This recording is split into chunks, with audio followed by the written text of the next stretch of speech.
ang tagal namin bumangon ni Matthew ay alas 11 na, hindi pa kami bumangon, no? So sabi ni Daddy Tim, pagbangon ko, sige, aalis na lang tayo. Ito na nga, umalis na kami mga kananay at dala na tanghalian. Yung agahan namin, dala na tanghalian at nakarating na kami kaagad dito. At pagdating namin sa parking lot, punong-puno na. Ang aga-aga pa namin pumunta. Wala pa, hindi pa nag-open yung restaurant. O marami na nakapila at yan. Nakapasok kami kaagad at mayroon kaming table kaagad. At iyan, mayroon na kaming pagkain. Ang una nilang serve ay salad at saka tinapay. Yung tinapay nilang sarap-sarap, pero kumain ako isang piraso lang. Pero sa totoo lang talaga, ang init-init talaga yung tinapay na yan at ang sarap-sarap. At ayan na nga, nag-serve na kaagad ng pagkain. Kasi nga, gutom na kami. Wala kaming agahan. Nang dahil nga, tamad bumangon, nasa higaan pa, o diba?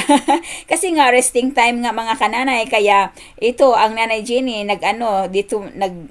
nag-take time talaga sa bid. At ayan na nga, dumating na yung pagkain namin. Ang sarap yung chicken na yan. Hindi ko alam kung paano nila ginawa yan. Super tender talaga mag-melting sa mouth mo. At ang ganda na pagkatimpla nila.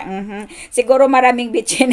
Hindi naman siguro sila nagbibitchin dito. Hindi ko nga, siguro, mga restaurant, mga kananay ay mayroon talaga yan silang mga sekreto. So, ayan na nga, tingnan nyo naman, ang lakas na, ang laki ng mga namin, mga subo, no? So, ayan, dumating na kami sa tindahan, pagdating namin kumain, dumiretso kami dito, at yan, mga wala-wala, si Daddy Tim, bumili na siya ng apple, kasi daw ang apple ay pampaganda ng katawan. So, ang dami nilang seafoods dito, mga kananay, ang lalaki ng seafoods nila, at ang lalaki ang tataas ng kanilang presyo. Ang hindi na lang tumaas, itong height ko na lang. Pero at least, mga kananay, hindi tayo malaki. So, ayan na nga, ang gaganang tinan, pero ang tataas talaga ng presyo sa totoo lang, seryoso na to. So, ito, marami silang mga fillet na mga isda. So, dito naman si Daddy T, mahilig yan siya sa mga snacks niya, tinitingnan yung mga snacks. Wala akong alam sa mga ganyan-ganyan, kasi ang alam ko talaga, kanin at ulam lang. Yung mga snack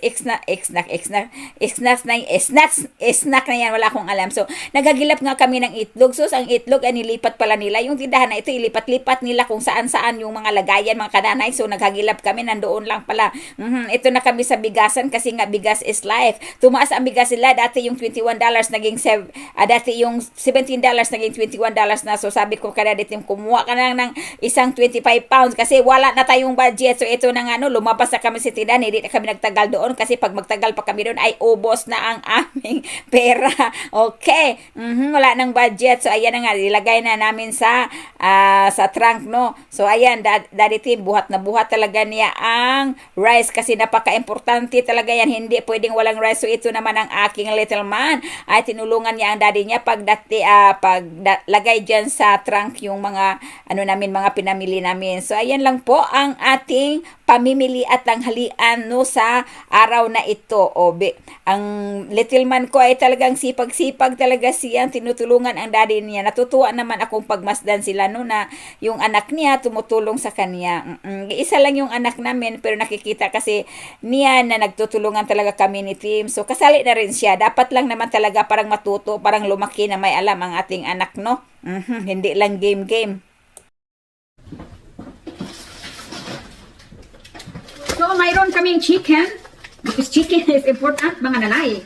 So, guntingin natin ito. At, of course, hiwa-hiwalay natin. Parang isa-isang serving ito, no? Pag gusto natin magluto, ako lang pala, i-defrost ang isang piraso. Isang balot. Ayan. So, 6 ito, 6 na serving.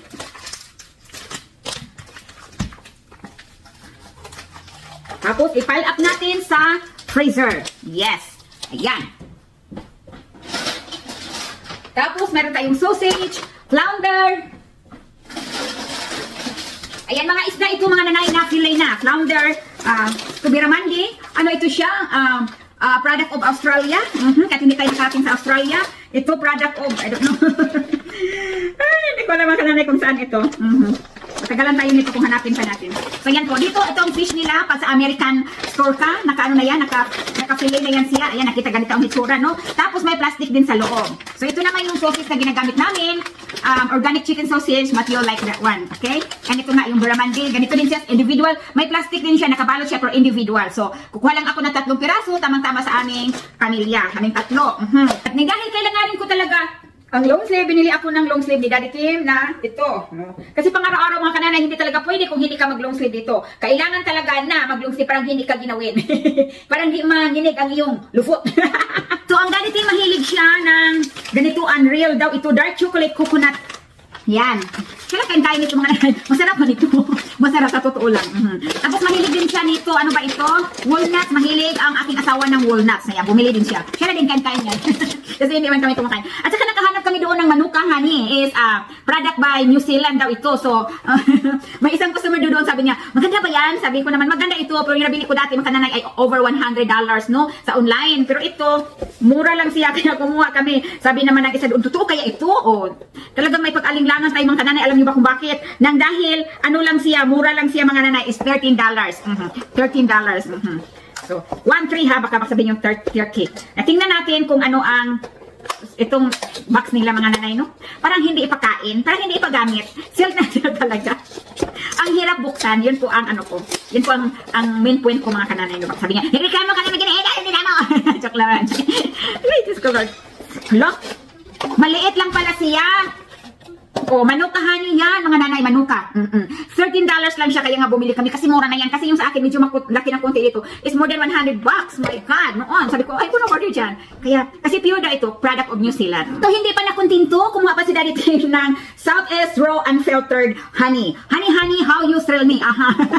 At saka mga kananay, kumuha din ako dito sa ano ba to? Otavio Organic Extra Virgin Oil. Product only one country lang nang galing siya, no? Product of Spain. O yan. Nakalagay naman dito mga kananay is, ano ba ito? Ang hirap man ito. Cold pressed. Kasi maganda daw yung mantika na yan, na ganyan. Hindi yung nagaling sa iba't ibang country mga kananay. Hindi daw yung maganda. Yun ang according to the online na nag-searching akets. Bumili din kami ng apple because apple is good for our body.